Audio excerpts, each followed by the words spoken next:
Goeiedag geliefdes, dit is vir my goed om weer saam met u rondom die woord van die Here te wees. En ek bid regtig dat die Here se seën, sy genade en sy oorvloed elkeen van u se deel sal wees. En dat u uself in die Here sal verlustig en sy woord vir u tot groot opbouing sal wees. Ons staan vandag nog weer stil soos gewoonlik by Psalm 119. Ons staan vandag stil daar by die 78ste vers, wat so klink.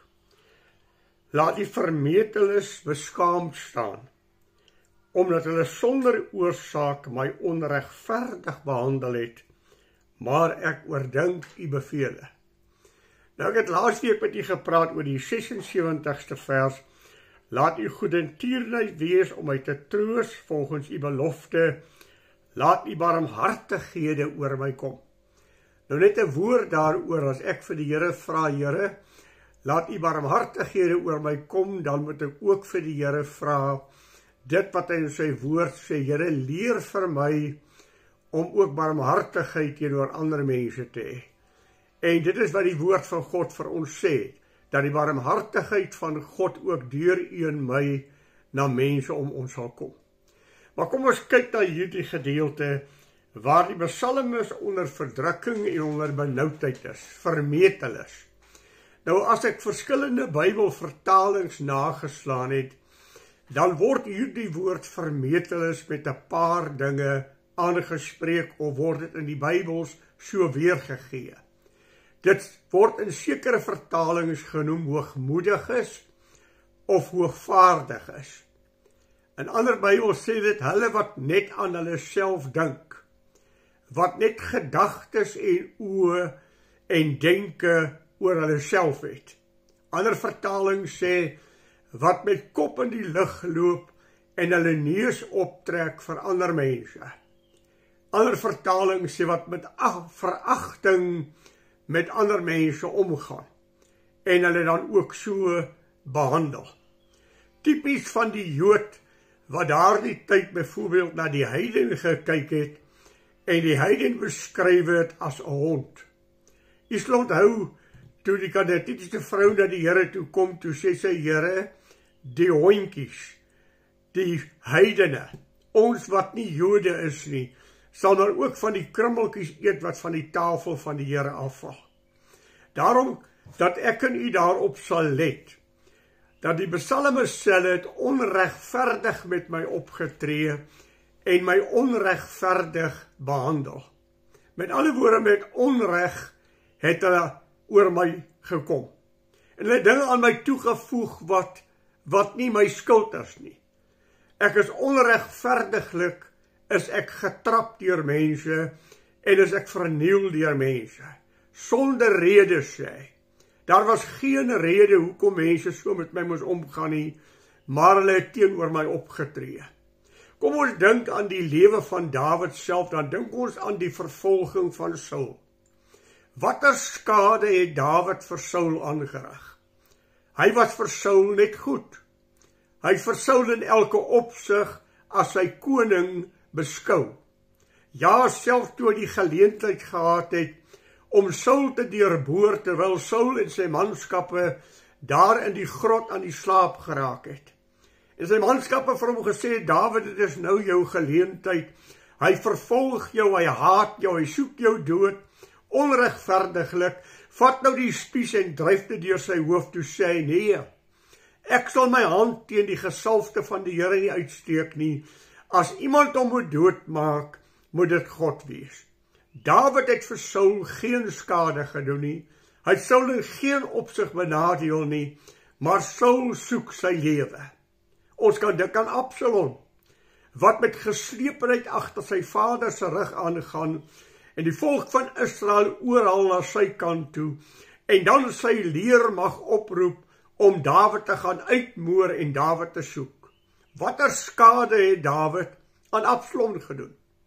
Dink net aan daardie woorde, toe hulle uittrek om Absalom te gaan ontmoet, Joab en sy manne in die oorlog is, toe sê Dawid, as julle vir Absalom in die hande kry, werk tog mooi met hom asseblief. Wees hom genadig, en werk mooi met my seun. toe die tyding na hom toe gebring is, dat Absalom dood is, het hy in sak en as gaan sit en gehuil, Absalom, Absalom, my seun Absalom, ek sou eerder self in jou plek wou sterwe. Verstaan u dan die woorde as die psalmis sê, hulle het my onregmatig, sonder oorsaak sê hy dit, het hulle my lewe gesoek om dit uit te delg. Nou dit is so dat ons gelees het daar in die 75ste vers, ook in die 67ste vers, en ook in die 71ste vers, maar ek lees vir die vers 75 net. Ek weet, Here, dat u oordeel regverdig is, en dat u my uit getrouheid verdruk het. Daar is 'n aspek daarvan, dat dit juist deur verdrukking en krisis is, wat ek en u ook geestelik groei, wat ons verhouding met God verdiep, en wat ons al hoe meer op die Here leun versteun, en so kom ons nader aan die Here. En elke keer wat die Here vir ons uitkoms gee, dan is daar opnuut aanbidding in ons harte.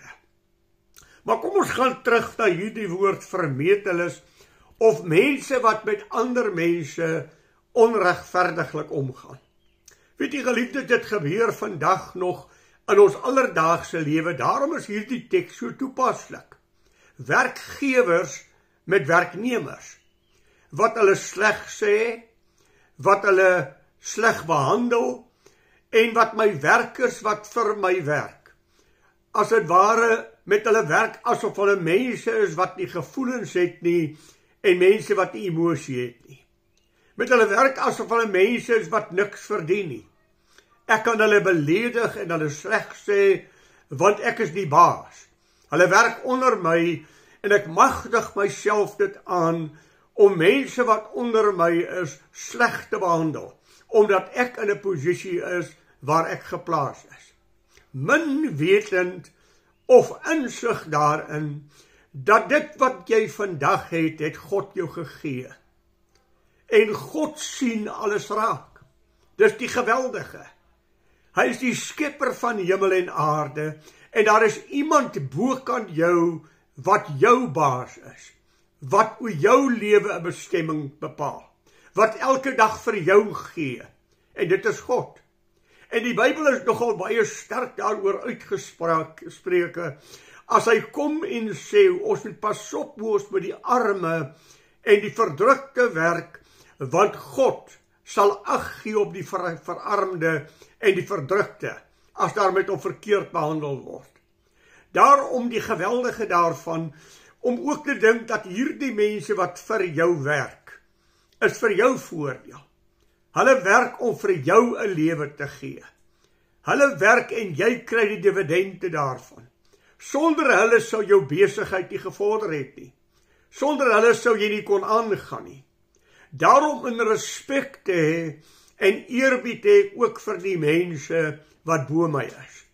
En dit wat jy vandag het, as jy in 'n leiersposisie staan, as jy 'n baas het, as jy 'n besigheid het, dan is dit genade wat God aan jou gegee het, en hy het vir jou in staatstelling gegee om werkers te hê wat vir jou kan werk.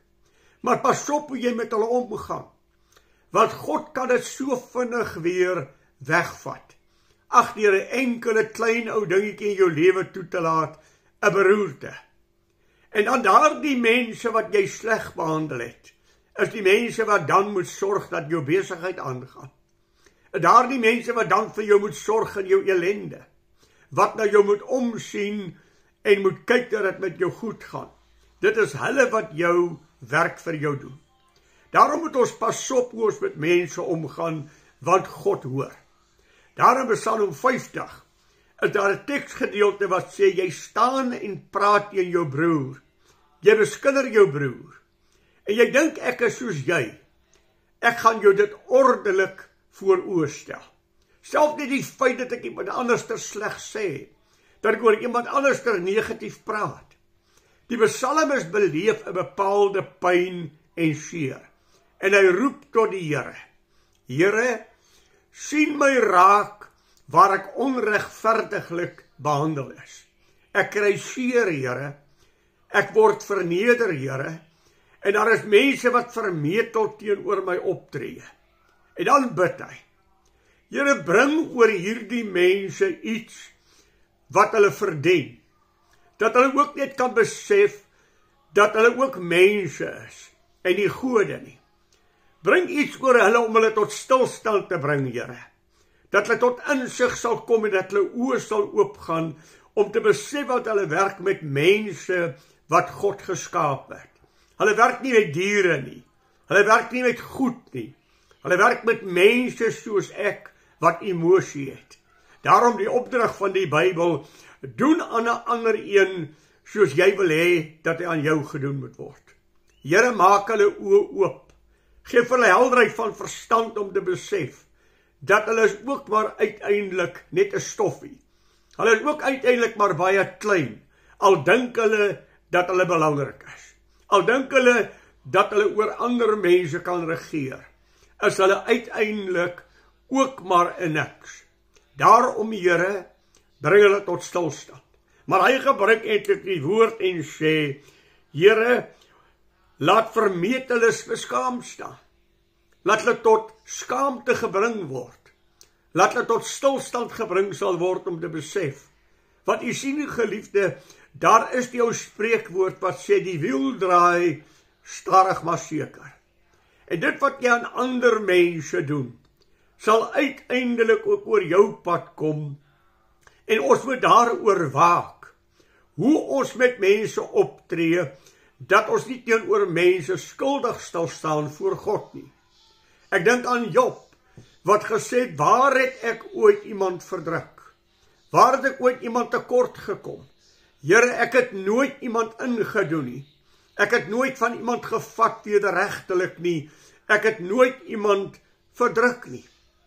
Ek en u moet waak dat ons in ons families, teenoor ons werkers, nooit onregverdiglik optree nie. Daarom, Here, leer vir my om verstandig op te gaan met mense wat om my is. Hoor, Here, sien my nood en antwoord my. Ek geliefde, ek het reeds vir u gesê, die Bybel sê God is aan die kant van die verdrukte.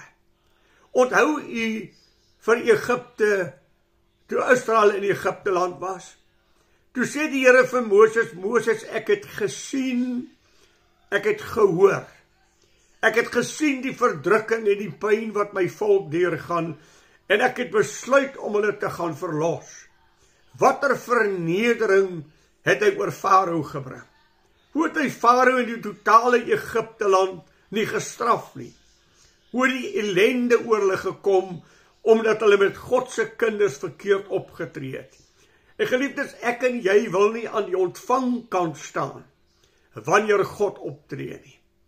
Daarom sê Hebreërs 10 vers 31, vreeslik is dit om te val in die hand van 'n lewende God. Daarom moet ons versigtig wees. Ag, ek dink aan die mooi verhaal van die barmhartige Samaritaan. Dis 'n Jood wat langs die pad gewond lê. Iemand wat hom 'n hond noem. Iemand wat geen plek vir hom in sy lewe het nie, want hy is 'n heiden, hy's 'n Samaritaan. Maar hy sien sy aardsvyand as dit ware, 'n Jood langs die pad lê.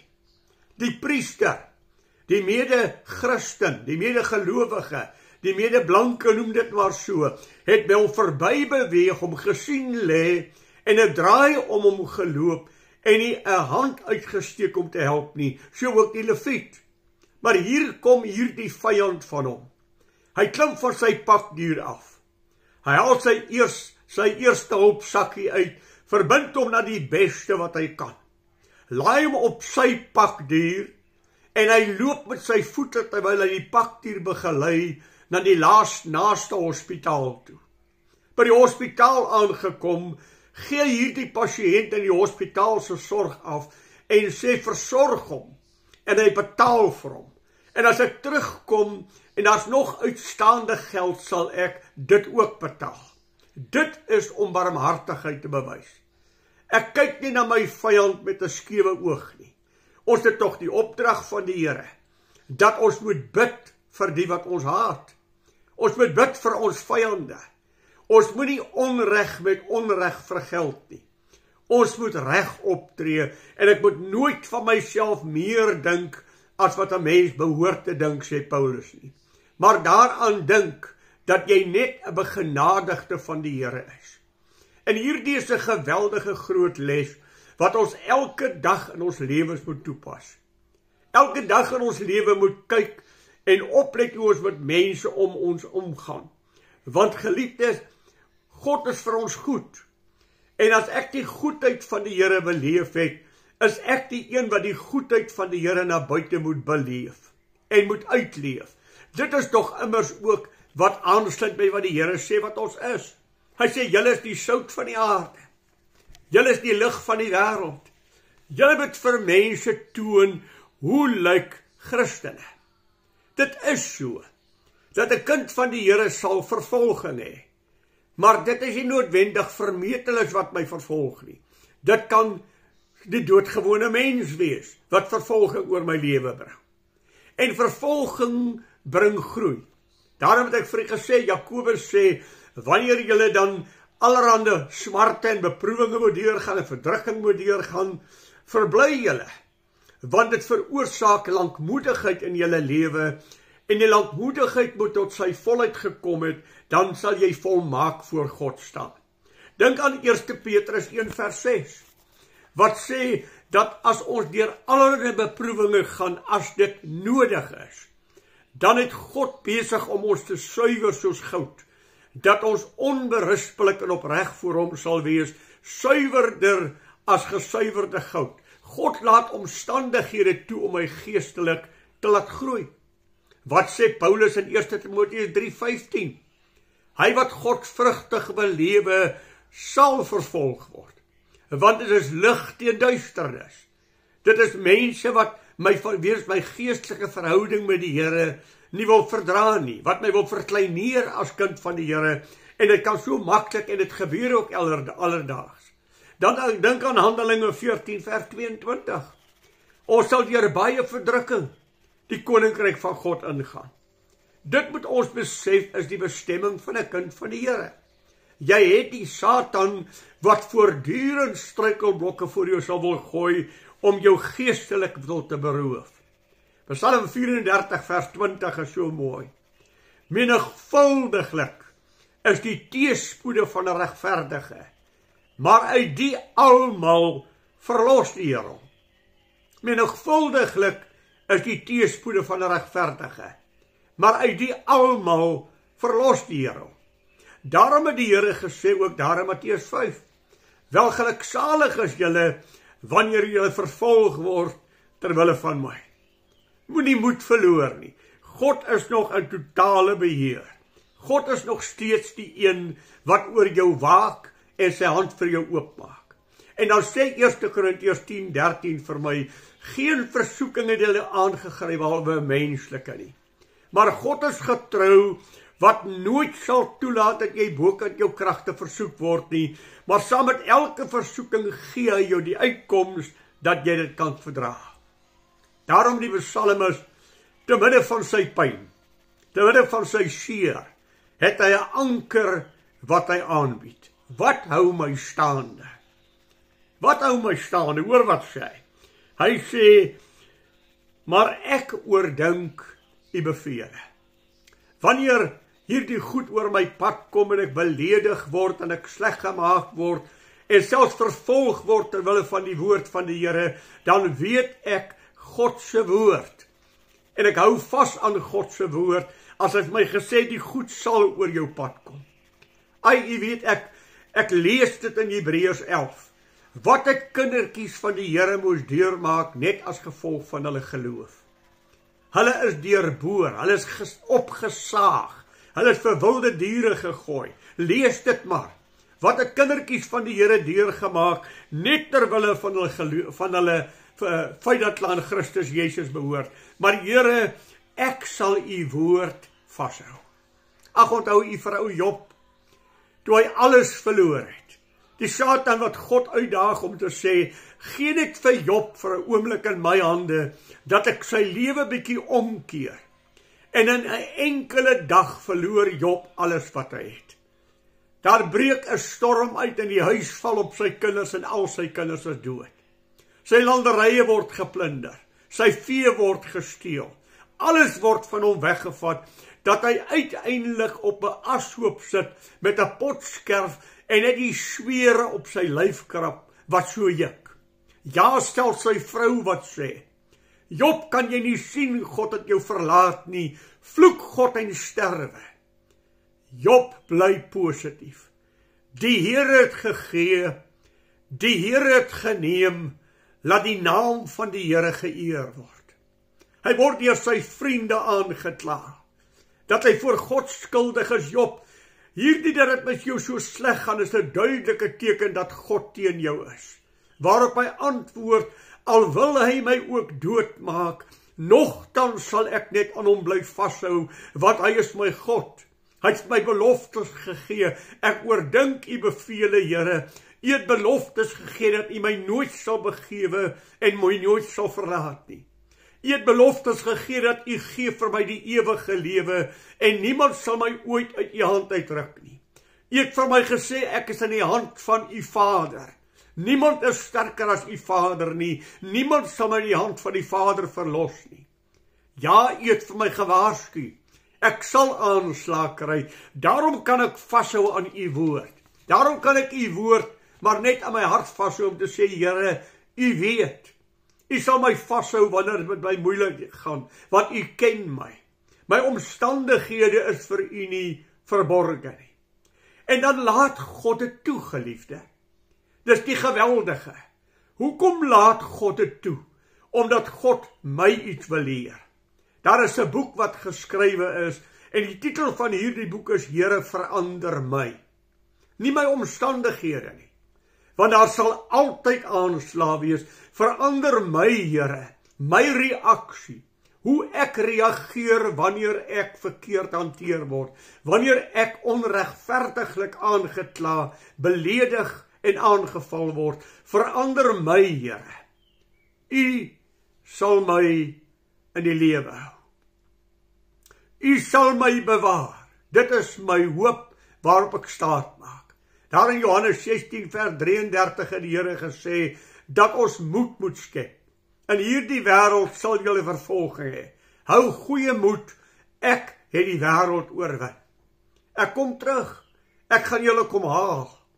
En ek wil vir u sê, geliefdes, dis 'n baie moeilike teks om vir jou te sê wanneer jy in probleme is. Baie moeilik. Romeine 8 vers 28. Alles werk ten goeie mee vir hulle wat God liefhet, vir hulle wat hy na sy welbehaag geroep het. Waar leer ek God die beste ken? In beproewinge. As die water stil is, dan het ek geen geloof nodig nie. Maar God stuur die storm op die see, om vir my geloof te leer om te sê, hoe gaan jy optree wanneer dinge om jou verkeerd gaan? Gaan jy dan jouself ontdek? Gaan jou nie meer dan tevore kom? Gaan jy dan verkeerde taal gebruik? Want die oomblik as dinge met my verkeerd gaan, die reaksie wat uit my uitkom, sê vir my wie ek is en waaraan ek moet werk. Want die Here Jesus sê, dit wat uit die mond van 'n mens kom uit sy hart. Moord, oorspel, al hierdie lelike dinge kom eintlik uit die hart van 'n mens. Daarom wanneer ek dan my reaksie sien, dan moet ek sy ware skrik vir hierdie reaksie om te sê, Here, waar kom hierdie ding vandaan? U moet my asseblief verlos van hierdie ding. Dat ek staande sal bly en 'n getuienis en 'n lig van God sal bly te midde van krisisse wat oor my pad kom. Ons weet nie wat vir ons voorlê nie. Ons weet nie wat oor ons pad gaan kom nie. Maar een ding weet ons, God is aan ons kant. En die apostel Paulus sê daar in Romeine 8 vers 18 'n baie mooi ding. Hy sê die lyding van die teenswoordige tyd weeg nie op teen die alles oortreffende heerlikheid wat op ons wag nie. Daarom wees lankmoedig. Verdra, vra God om jou staande te hou. Daar in Hebreërs die 12de hoofstuk, miskien moet ek dit vir u lees, dan hoor u wat sê Hebreërs 12 vir ons. Daarom dan, terwyl ons so groot wolk van getuies rondom ons het, dit is die Hebreërs 11 martelare, laat ons ook elke las aflê, en die sonde wat ons so maklik omring, en met volharding die wedloop loop wat voor ons lê. 'n Wedloop waarin God my geplaas het, daar waar jy nou is. Die oog gefestig op Jesus, die leidsman en volëinder van die geloof, wat vir die vreugde wat hom voorgehou is, die skande verdra, die kruis verdra, die skande verag het, om te gaan sit aan die regterhand van God. Want julle moet ag gee op hom wat so teespraak van sondaars teen hom verdra het. Wat het ons meester deur gegaan, sodat julle nie in julle siele vermoeid word en verslap nie. Julle het nog nie teen bloed toe weerstand gebied in julle stryd teen die sonde nie.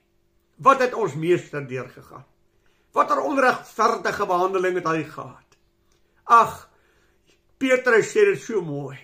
Daar is geen sonde in hom gewees nie. Hy het sy mond nie oopgemaak nie, maar hy het ons sondes in sy liggaam aan die kruis uitgedra, sodat ons die sonde kan afsterwe en vir die geregtigheid kan lewe. Hy is onregverdig behandel. Die moordenaar aan die kruis getuig daarvan. Wat het hy gedoen om dit te verdien?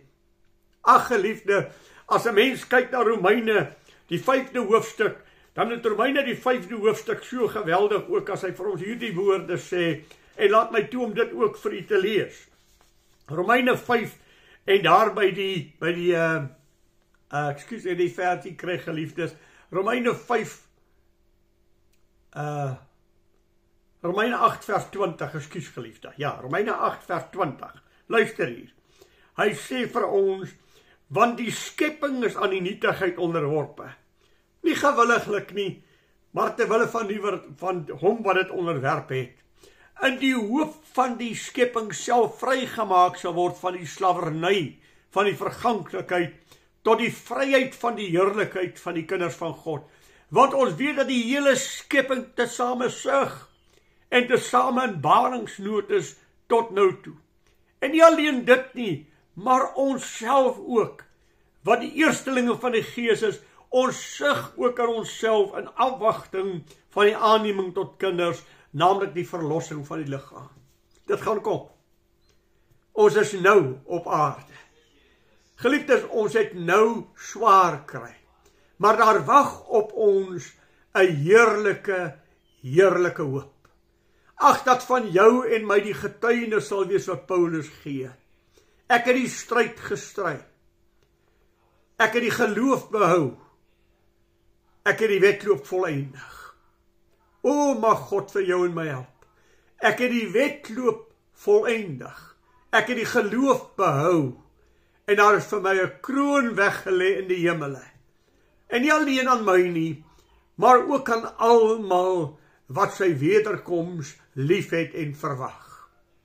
Ons het in hierdie dae nou gehoor van die wegraping wat sou plaasvind en die Here wat nou sou kom in September. Dit het nie gebeur nie. Moet nou verslap nie.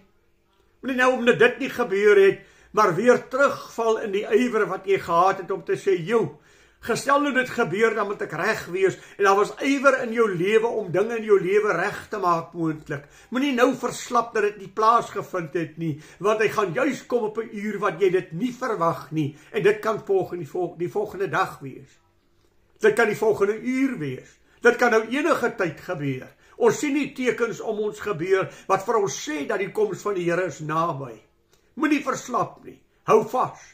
Here, vermeteles het my onregverdiglik behandel en op my getrap. Maar ek het getrou gebly aan u woord. Ek het volhard omdat u gesê het, hy wat volhard tot die einde toe sal gered word. Ek bid vir jou dat jy werklik sal leer uit die verhaal van die 10 maagde. Wees gereed as die Seun van God terugkom. Dat jou lampie aan die brand sal wees, omdat jy gewag het op die bruidegom, en jy saam met hom in ewige heerlikheid sal ingaan. Moenie so daardie ontrou slaaf van Lukas 12 en Lukas 16 wees nie. Wat hulle hier het getal om te kom, en tot hulle veragter in hulle vastigheid, en in hulle vaste hoof en hulle ywer. Mag dit nooit van jou en my waar wees nie. Mag die Here vir jou en my help, in jou verdrukking, in jou benoudheid, in jou smarte, in die feit dat jy verkeerdlik behandel word, dat jy nie verkeerd sal optree nie. Want wat uit jou hart uitkom, dit is wie jy is. En mag die Here vir jou die gesindheid van Jesus Christus en van onze God gee. Groot seën vir u, en mag die Here vir u baie ryklik seën, totdat ons weer met mekaar praat, en ek gaan nou eers weer met u praat, na die vakansie verby is, hier in die omgewing van die 17e, ek het die datum rond in Oktober, dan het die skole weer begin, en dan sal ek eers weer vir u 'n boodskap stuur. Maar tot dan, bid ek u die seën van die Here toe. Goeiedag vir u.